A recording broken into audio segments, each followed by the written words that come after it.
Friends, 2 दिन पहले पुणे में एक कार एक्सीडेंट हुआ जहां पे एक जुवेनाइल 17 ईयर ओल्ड बॉय ने दो सॉफ्टवेयर इंजीनियर को कार से उनका एक्सीडेंट कर दिया, हिट एंड रन हो गया। उस जुवेनाइल की जो कार की स्पीड थी बहुत ज़्यादा थी और उसमें रैश एंड नेग्लिजेंट ड्राइविंग से उसने उनका एक्सीडेंट कर दिया और उन दोनों की डेथ हो गई। उस एक्यूज को पब्लिक ने पकड़ा और पुलिस के हवाले किया और नेक्स्ट डे उसे जब प्रोड्यूस किया गया कोर्ट में तो कोर्ट ने उसे बेल ग्रांट कर दिया under certain terms and condition. अब विक्टिम की फैमिली को नाराजगी है कि ऐसे हीनियस क्राइम, क्योंकि उन्होंने अपना फैमिली मेंबर खो दिया और जिसने उसका एक्सीडेंट किया था वो इतना इजीली कैसे छूट सकता है।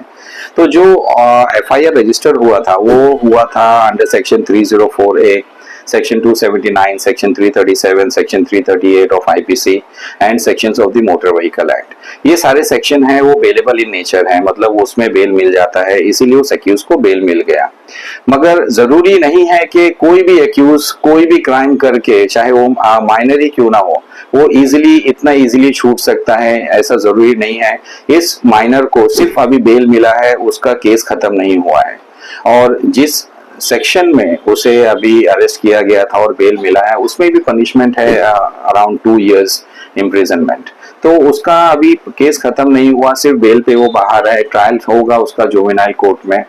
मगर बहुत से हीनियस क्राइम होते हैं जैसे कि रेप हो गया, मर्डर हो गया, गैंग रेप हो गया, रॉबरी, डकैती एटसेट्रा, जिसमें पनिशमेंट है more than 7 years and above जो पनिशमेंट है।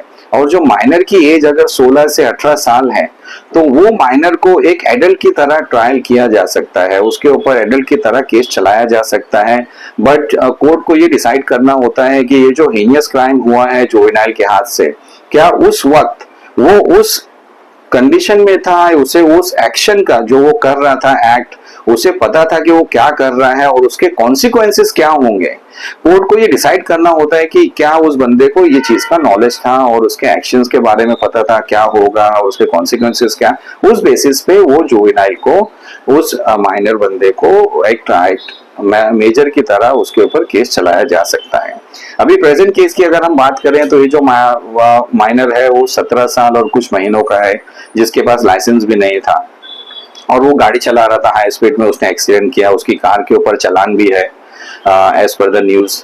और उसके जो फादर थे वो भी एब्सकॉन्डिंग थे, बट उनके फादर को अरेस्ट किया गया और उनके ऊपर भी section 75 and section 77 of the juvenile act उनके ऊपर लगाया गया है और उन्हें कस्टडी में लिया गया है।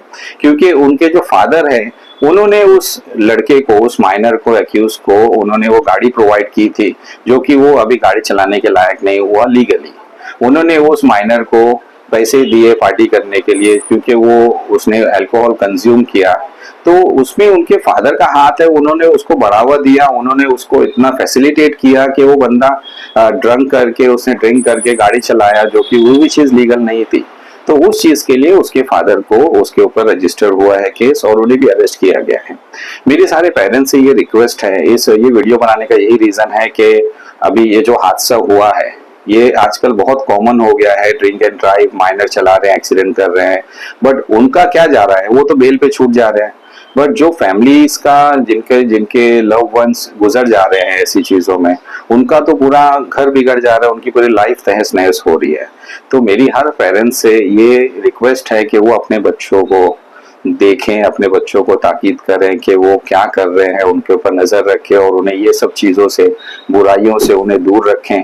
अगर वो माइनर है तो उन्हें गाड़ी ना दें, उन्हें बुरी आदतों से दूर रखे, consumption of drugs, consumption of alcohol, उनसे दूर रखिए ताकि आपका भी घर बर्बाद ना हो और किसी और का भी बर्बाद ना हो। Thank you very much.